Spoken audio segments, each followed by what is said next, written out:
अस्सलाम वालेकुम दोस्तों, मैं हूं Usman Ali. Welcome to my channel. और आज की वीडियो के अंदर हम बात करेंगे कि आप साल 2021 और 22 आप किस तरह से अपने रजिस्ट्री किस तरह से करवा सकते हैं, उसके ऊपर कितने अखराजात आते हैं, आप वो अखराजात कैसे निकाल सकते हैं, रजिस्ट्री करवाने का मुकम्मल क्या तरीकाकार है, तो तमाम का तमाम इस वीडियो के अंदर हम देखेंगे।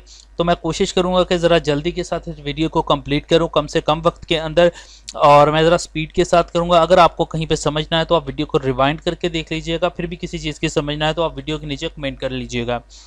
तो चलिए स्टार्ट कर लेते हैं। स्टार्ट करने से पहले मैं आपको बताता चलूँ कि अगर आपने अभी तक हमारे यूट्यूब चैनल को सब्सक्राइब नहीं किया है तो यहाँ रेड कलर के सब्सक्राइब के बटन के ऊपर क्लिक करके सब्सक्राइब कर लीजिएगा और साथ बेल आइकन को भी दबा दीजिएगा ताकि जब भी हमारी कोई लेटेस्ट वीडियो आए तो उसके नोटिफिकेशन आप तक पहुँचते रहें।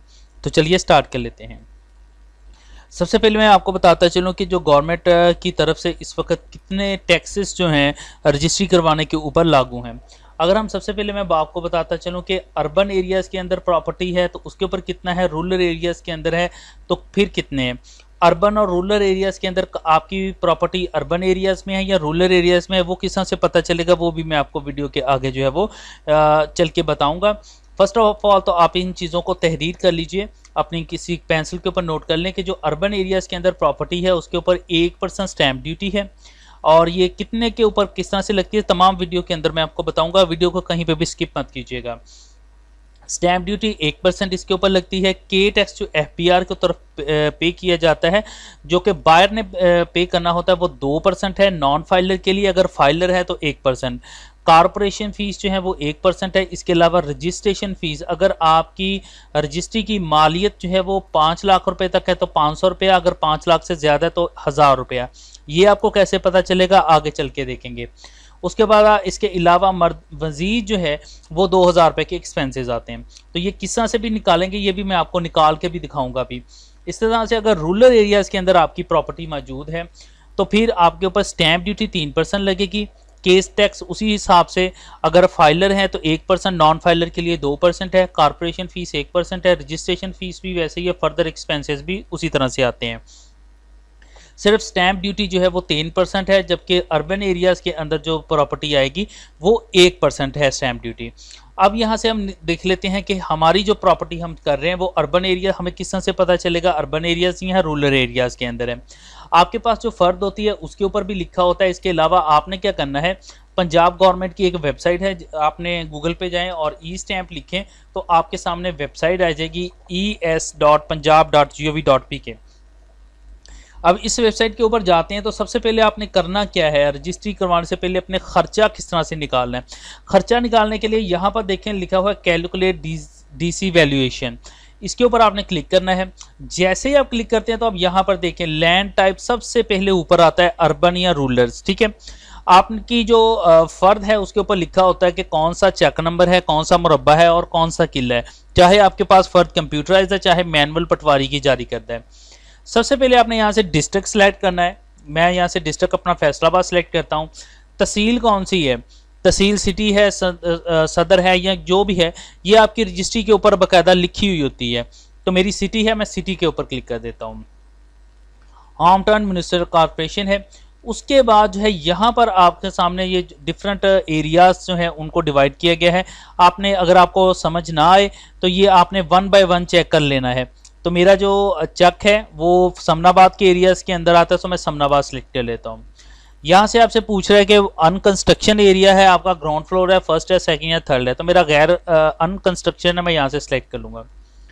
यहाँ पर आपको चेक नंबर बता रहा है। आपका चेक नंबर आपको किस तरह से पता चलेगा, ये आपकी फ़र्द के ऊपर लिखा हुआ होता है। 222 चेक नंबर है तो मैं यहाँ से सिलेक्ट कर लेता हूँ। उस वक्त मुझसे, उसके बाद मुझसे पूछ रहा है कि आपका मुरब्बा नंबर या किला नंबर कितना है।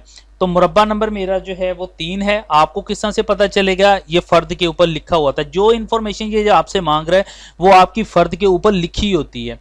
चलिए किला नंबर 11 है, मैं वो यहाँ पे लिख लेता हूँ।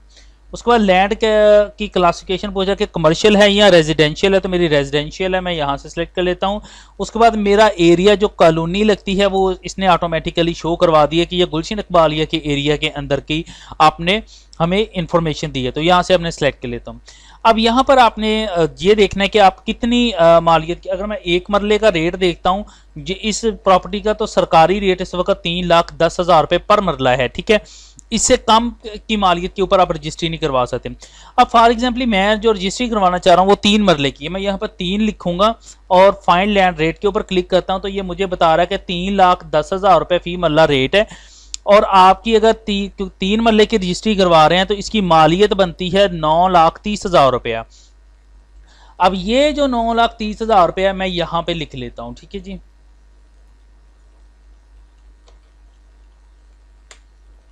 9,30,000 रुपये मैंने यहाँ पे लिख लिया है, ठीक है जी। अब इसके ऊपर क्योंकि मेरी जो रजिस्ट्री है, मैं अब आपको दिखा रहा हूँ कि जो रजिस्ट्री है वो इस एरिया की रजिस्ट्री है, मैं 3 मरले की करवाना चाह रहा हूँ। तो ये मुझे बता रहा है कि आप जिस जगह की रजिस्ट्री करवाना चाह रहे हैं उसका सरकारी रेट जो है वो 3,10,000 रुपया है। और अगर आप 3 मरले की रजिस्ट्री करवाते हैं तो आपकी जगह की जो वैल्यू है या जगह की जो कीमत है वो 9,30,000 रुपया बन गई है। अब इस 9,30,000 रुपए के ऊपर जो है वो आपकी 1% स्टाम्प ड्यूटी लगेगी, 2% के टैक्स लगेगा अगर आप नॉन फाइलर, अगर फाइलर हैं तो 1%, कारपोरेशन 1 फीस लगेगी, रजिस्ट्रेशन फीस क्योंकि ये देखिए 5 लाख से वैल्यू बढ़ गई है तो ये 1,000 रुपया लगेगी। अगर इसकी वैल्यू 5 लाख से कम हो तो 500 रुपया लगनी है, ठीक है। उसके बाद जो है ये मुतफरक मजीद एक्सपेंसेस होते हैं जिसके अंदर इंतकाल फीस 500 रुपया होती है। इसके अलावा रजिस्ट्री की तैयारी के ऊपर जो फोटोकॉपीज करवानी है या कुछ बैंक के अंदर पैसे पे करने उसके ऊपर भी कुछ पैसे जो है वो एक्सपेंसेस आ जाते हैं 700-800 रुपया। पटवारी भी आपसे जो है वो 200-300 रुपया लेता है। तो कुल मिला के तकरीबन 2,000 रुपया मजीद इसके ऊपर एक्सपेंसेस आ जाते हैं। अब मैं इसके ऊपर आपको रजिस्ट्री का खर्चा निकाल के दिखाता हूं तो कैसे निकालना है। अब 9,30,000 रुपया, चले मैं यहाँ पर अपने कैलकुलेटर को ओपन कर लेता हूं। अब मैं लिखता हूं 9,30,000 रुपया और इसका हम निकालेंगे स्टैंप ड्यूटी। स्टैंप ड्यूटी किस तरह से निकालनी है, मैं ज़रब 1 दे देता हूँ और तकसीम 100 कर देता हूँ तो 9300 रुपया जो है इसका 1% बनता है। सो यहाँ पर मैं लिख देता हूँ 9300 रुपया, ठीक है। और इसके अंदर ही जो हमारी स्टैंप ड्यूटी लगेगी, ठीक है, 1%। अब के टैक्स है इसका जाहिर बात है डबल हो जाएगा। अगर आप नॉन फाइलर हैं तो 9300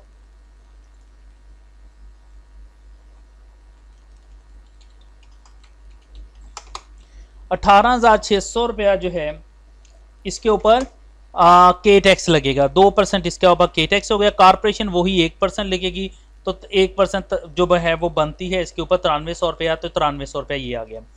1,000 रुपया रजिस्ट्रेशन फीस है तो चले जी 1,000 रजिस्ट्रेशन फीस हमने ऐड कर ली और उसके बाद जो है 2,000 रुपया फर्दर एक्सपेंसेस हमने ऐड कर लिए। अब हम इनको टोटल कर लेते हैं। टोटल करते हैं जी 9300 रुपया जमा 18,600 रुपया जमा 9300 रुपया और 1,000 रुपया और 2,000 रुपया, ये टोटल बन गया 40,200 रुपया। तो जनाब ये 40,200 रुपया जो है वो आपकी रजिस्ट्री के ऊपर खर्चा आएगा। अगर आप किसी लॉयर से करवाते हैं, किसी से करवाते हैं तो वो अगर फीस इंक्लूड करता है तो वो अलग से करेगा। आपकी रजिस्ट्री के ऊपर इस वक्त ये अखराजात आएंगे। अब आपने इनको ये तो आपने निकाल लिया है अपने खर्चा अपनी रजिस्ट्री का कि मेरी रजिस्ट्री के ऊपर इतना खर्चा आएगा। तो अब मजीद जो है आपने रजिस्ट्री करनी कैसे है, हमने क्या करना है, इसी ई स्टैम्प की वेबसाइट के ऊपर आना है। चलिए मैं यहाँ से बैक आ जाता हूँ अपने होम पेज के ऊपर। अब यहाँ पे देखिए मेरा होम पेज आ चुका है ई स्टैम्प की वेबसाइट का। सबसे पहले क्या होता है कि हमने एक चालान बनाना होता है जो क्योंकि ये पैसे बैंक के अंदर जमा होने थे, बैंक से आपको स्टाम्प मिलने हैं। तो आपने क्या करना है, चालान फॉर्म 32A के ऊपर क्लिक करना है और एग्री के ऊपर क्लिक कर देना है। जैसे आप एग्री के ऊपर क्लिक करेंगे तो आप यहाँ पर देखें आपसे ये चीज़ें पूछना शुरू कर देगा कि आपका डिस्ट्रिक्ट कौन सा है। मेरा फैसलाबाद है। तहसील कौन सी है, मेरी सिटी है। तहसील आपको किस तरह से पता चलेगा, ये आपकी फ़र्द के ऊपर लिखा हुआ होता है। स्टाम्प किस चीज़ के, जुडिशल है या नॉन जुडिशल है, तो ये नॉन जुडिशल होते हैं जो रजिस्ट्री के लिए यूज़ किए जाते हैं। जुडिशल वो होते हैं जो अदालती फीसेस वगैरह होती हैं उनके लिए दिए जाते हैं। तो ये नॉन जुडिशल यहाँ से सिलेक्ट कर देना है। यहाँ पर रजिस्ट्री के लिए पे कुछ कोडिंग्स आ रही हैं, ठीक है। आपने क्या करना है, रजिस्ट्री के लिए जो कोडिंग यूज़ होती है वो कन्वेंस 23A का कोड यूज़ होता है। अगर आपको नहीं पता कि किस काम के लिए कौन सा कोड यूज़ होता है तो यहाँ पर आगे देखें तो एक किताब बनी हुई है, इसके ऊपर आप क्लिक करेंगे तो यहाँ पर आप देखेंगे इसने कोड बताए हुए हैं और उसके बाद आगे बताया है कि कौन सा कोड किस काम के लिए यूज़ होता है और उसके ऊपर कितने पैसे लगते हैं, उसकी स्टाम्प की कितने स्टाम्प के ऊपर लगना है, ये देख सकते हैं कि इसके ऊपर तमाम उसने बताया हुआ है। अगर हम यहाँ पर आते हैं उसी तरह से ये देखें कन्वेंस 23A का, इन केस ऑफ इमूवेबल प्रॉपर्टी, ठीक है, ये यहाँ पर आप देखें इसने बताया हुआ है, in case of immovable property in urban are 1%। यहाँ पर आपको बता रहा है कि अगर अर्बन एरियाज के अंदर है तो 1% आपको लगेगा, अगर रूरल एरियाज के अंदर है तो 3% आपको लगेगी। इन केस ऑफ रजिस्टर यहाँ पर आपको बता रहा है कि अगर आपकी अमाउंट जो है वो 5 लाख रुपए तक है तो फिर आपको 500 रुपया पे करना पड़ेगा रजिस्ट्रेशन फीस की मद में, अगर 5 लाख से ज्यादा है तो 1000 रुपया करना पड़ेगा, ठीक है जी। यहाँ पर आपने उसने आपको तमाम इंफॉर्मेशन दे दी है।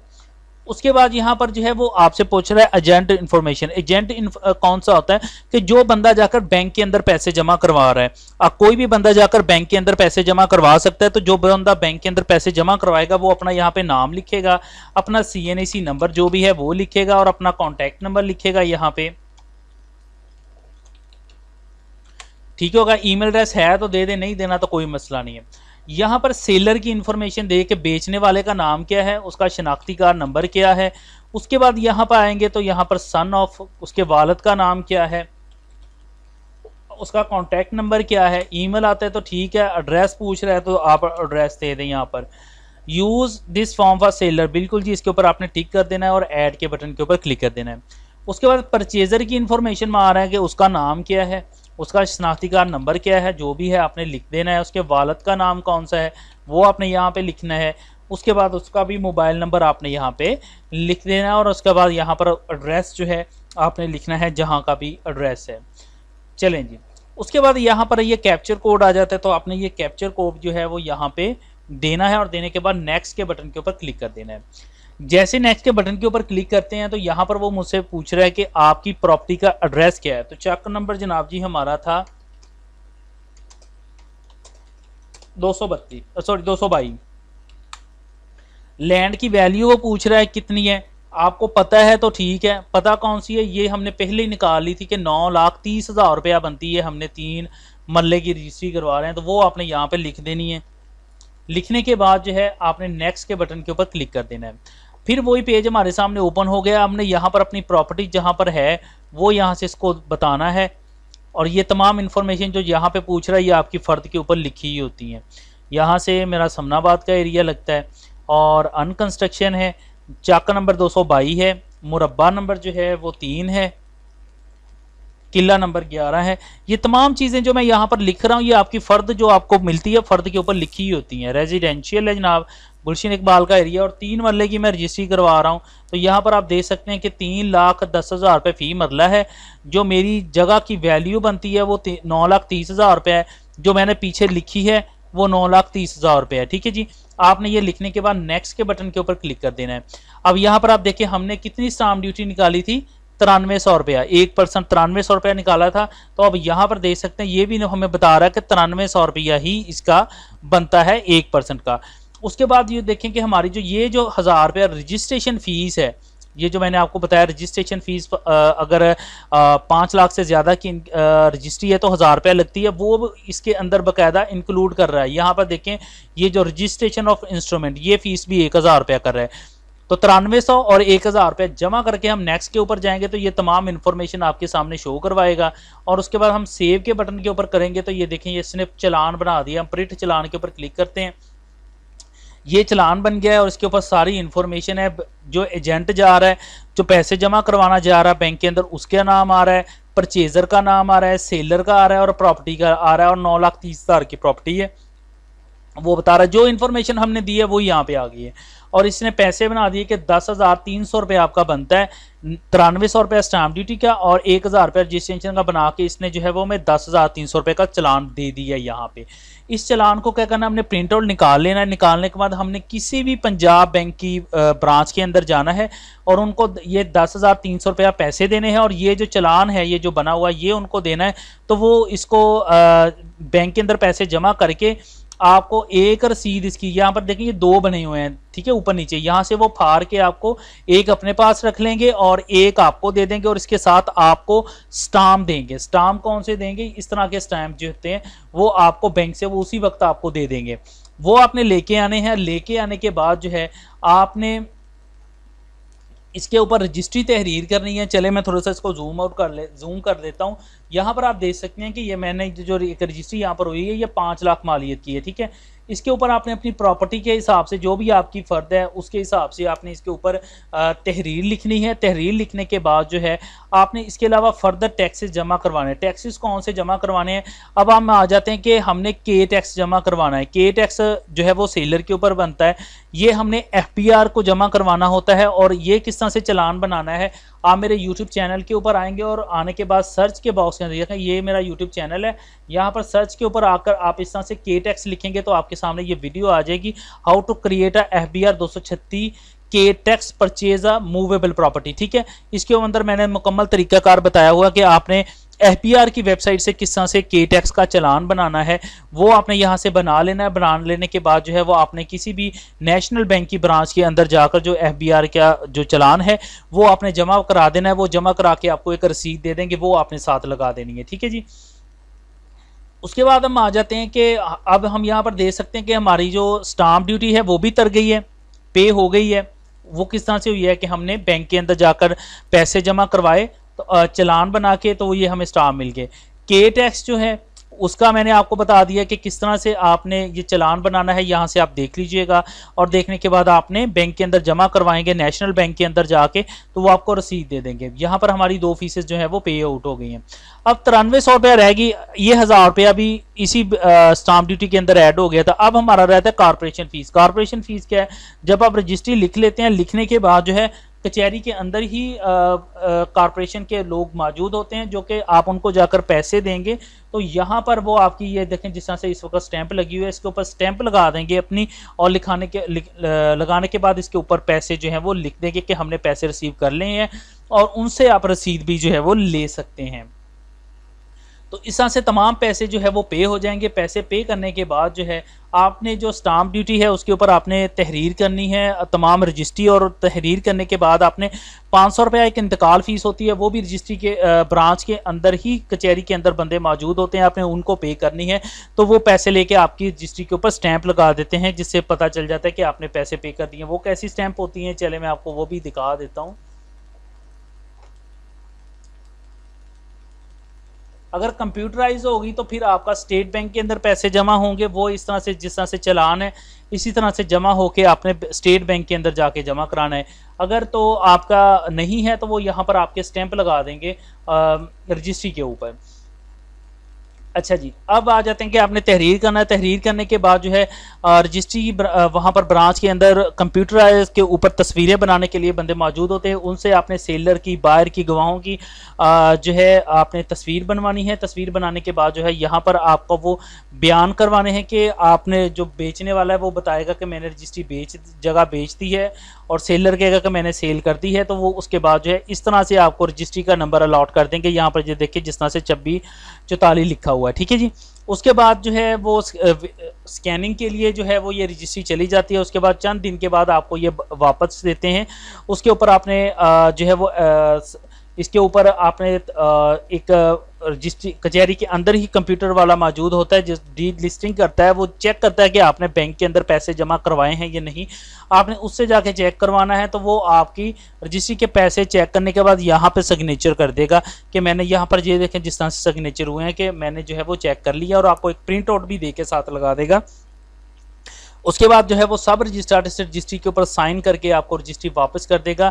और उसके बाद अगर तो कंप्यूटराइज रजिस्ट्री है तो इसकी, क्योंकि इसकी 3 कॉपीज़ बनती हैं, एक ओरिजिनल आपको वापस मिल जाती है, एक ब्रांच के अंदर जमा हो जाती है, एक जो कॉपी होती है अगर तो कंप्यूटराइज आपका रिकॉर्ड है तो वो कंप्यूटर सेक्शन में इंतकाल के लिए चली जाती है। अगर आपका रिकॉर्ड जो है वो कंप्यूटराइज नहीं है बल्कि पटवारी के पास है तो एक उसकी परत जो है वो पटवारी के पास चली जाती है इंतकाल के लिए।